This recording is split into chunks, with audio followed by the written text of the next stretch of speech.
Eh les gars, vous savez qu'on peut bouger? Ah, mais je croyais qu'on était des personnages de BD. Oui, mais tu... Y a pas que toi ici, tu pourrais laisser parler tout le monde. Ok. Alors oui, c'est parce qu'on est des personnages de BD numériques. C'est quoi ça, la BD numérique? C'est... Alors, on a fini de s'exprimer maintenant?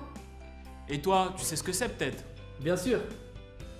En fait, non. Donc vous savez pas pourquoi on est là, pourquoi il y a du son, et la raison pour laquelle on est animé.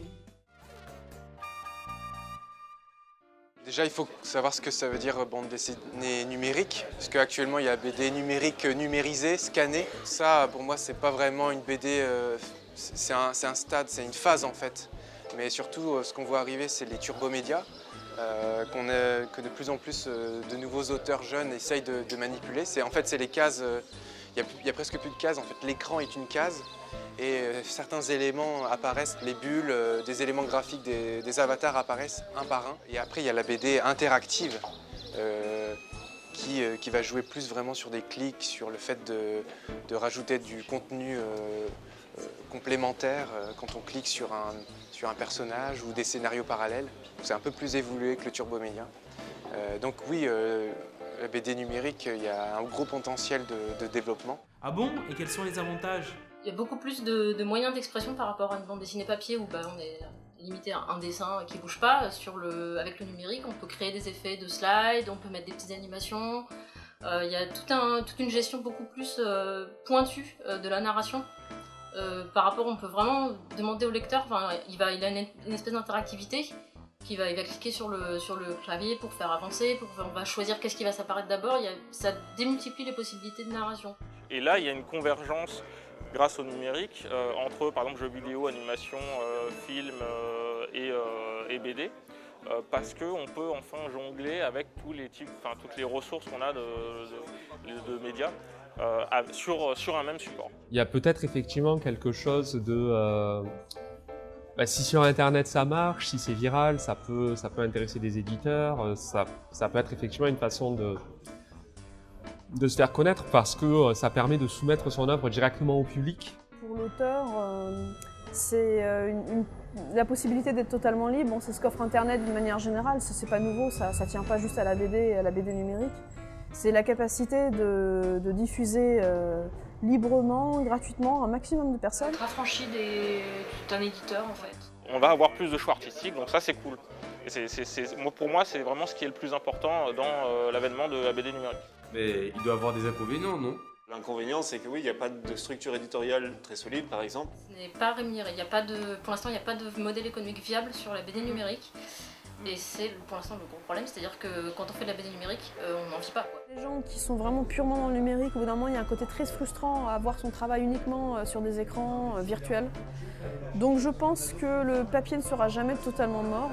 Ils n'ont peut-être pas accès à des outils qui leur permettent de créer à la hauteur de leurs envies, alors que les codes actuels permettent beaucoup de choses. Mais voilà, je pense qu'il y a une méconnaissance et puis aussi un accès assez limité à des outils simples d'utilisation qui ne les entravent pas dans leur créativité. On n'est pas les seuls à pas en profiter. Du coup, on est vite noyé. On peut être rapidement noyé dans la masse. Le truc, en fait, c'est qu'en plus sur Internet, on a le temps d'attention du lecteur est vachement réduit. Ce que je crains par contre, c'est qu'on arrive avec la situation de... par exemple, dans les histoires des médias, il y a certains médias qui ont été freinés dans leur évolution à cause de problèmes culturels. Quel sera notre avenir alors? Déjà, il ne faut pas croire que ça va éliminer la BD papier traditionnelle. Je pense qu'elle va toujours exister, mais elle va devenir plus luxueuse en fait. Parce que pendant une période, elle était, il y a 10-20 ans, parce que justement elle est en train de baisser, mais elle était massive en fait, elle va se réduire. Quand un jeu vidéo qui sera un spin-off, ça va plus être, je pense, des connexions au niveau des univers. Faire en sorte qu'il y ait des bouts d'histoire ou des détails de l'histoire qui soient générés automatiquement par la machine selon ce que l'auteur lui a indiqué. Ça, ce serait vachement intéressant à explorer. On va pouvoir en créer plus en fait, c'est surtout ça que je pense. Ça va être ça, ça va être la nouvelle industrie en fait de la BD. Et que cette BD numérique qui sera mise en avant, qui sera connue sur les réseaux sociaux, qui aura une popularité, va sortir en format BD papier à la limite. des chances pour que ce soit pris investi par les éditeurs. À ce moment-là, quand je vous parle, il y a plein d'acteurs et ils sont en train d'essayer de créer le format qui va plaire à tous. On est vraiment qu'au début en fait de cette un peu révolution de la BD. Et, rien n'est encore bien défini au niveau des standards, etc. Et je pense qu'il va se standardiser. Certains vont dire que non, justement c'est la créativité, donc il n'y a pas de standard. Mais moi je pense que ce qui n'est pas standardisé, ça veut dire qu'il est artisanal. Et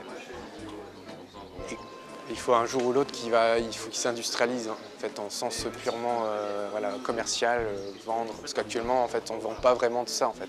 C'est des expériences. Mais ça a l'air génial. On sera super connus alors. Waouh, on sera au même niveau que Mario et Link. Bah bravo. Moi je dis bravo à ces passionnés, voilà.